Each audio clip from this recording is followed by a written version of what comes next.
Hey all, welcome to lesson 4, which is step 4 in 7.5 steps to radical work-life balance. So, you know what that means. At the end of these few minutes, you're going to be more than halfway there. I'm so genuinely excited to be on this journey with you, and I really want to hear if you've been able to implement some of this and if you're starting to feel the change in your life, right? Because it's one thing to listen to it, it's another thing to take a ton of notes, which is what I'm always doing, and it's quite another thing to actually start implementing these changes in our lives. So, your fourth step is set yourself up to succeed. Make meaningful little changes that are going to make this whole process easier for you, okay? So here's a couple ideas for you. There's this guy who's this happiness expert out of Harvard. His name is Shawn Achor. Some of you probably know him. He's done a great TED Talk. He's getting really out there. And one of the things he talks about is the 20-second rule. So the 20-second rule is the idea that if you have something that you know you want to make a daily habit, you know you want to make it part of your life, set yourself up to make it 20 seconds easier for yourself to follow through on it, okay? So you want to work out, you want to go to the gym, you're setting your intention on it, but you've been saying that for a long time and it still hasn't become a regular thing. So lay out your workout clothes the night before. Make sure your water bottle is full before you're even planning to leave, and it will be that much easier to follow through on it. Here's mine, okay?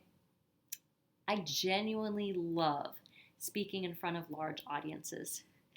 The older I get and the more I do this kind of work, the more I love it. It lights me up, it fulfills me, and I really love sharing these concepts in front of big groups. Weird, right? Because the public speaking thing for a lot of people I know is this huge phobia. My thing is, I get uncomfortable the smaller the number of people. If I have to meet people I know, it's great. If I have a session or I'm meeting with a friend, I love it. But if I have a networking meeting or a phone call with somebody I don't really know or haven't met, I get super uncomfortable. So my thing is, if I'm going to push myself the way I push my clients, because I truly believe in actively practicing what I preach, then I'm going to make those calls because I know they're going to give me more information than just doing research and things like that. So I will find the phone number, put it on a post-it, and stick it on my computer. So the next morning when I wake up and I flip open my laptop, that number is there, and I'm going to dial it, and I'm going to follow through because I don't have to look it up. I don't have an excuse to put it off, okay? So 20-second rule, make things 20 seconds easier for yourself. Follow through on your morning ritual. Do your shutdown ritual, those 5 minutes we talked about at the end of the day, okay? Here's one more. One of the other things they found is that we tend to be the most productive around mid to late morning. So eat your frog first thing in the morning, okay? Mark Twain had this thing about if you eat a live frog first thing in the day, nothing harder will happen to you all day, right?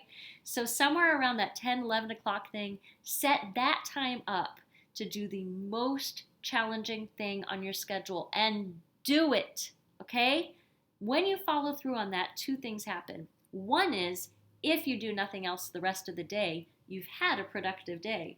Two is, it probably gives you this jolt of adrenaline and feeling good about yourself, and it gives you that motivation and that energy to keep going having a productive day. So those are a few of the examples of ways to set yourself up to succeed. Thanks for being with me for lesson 4.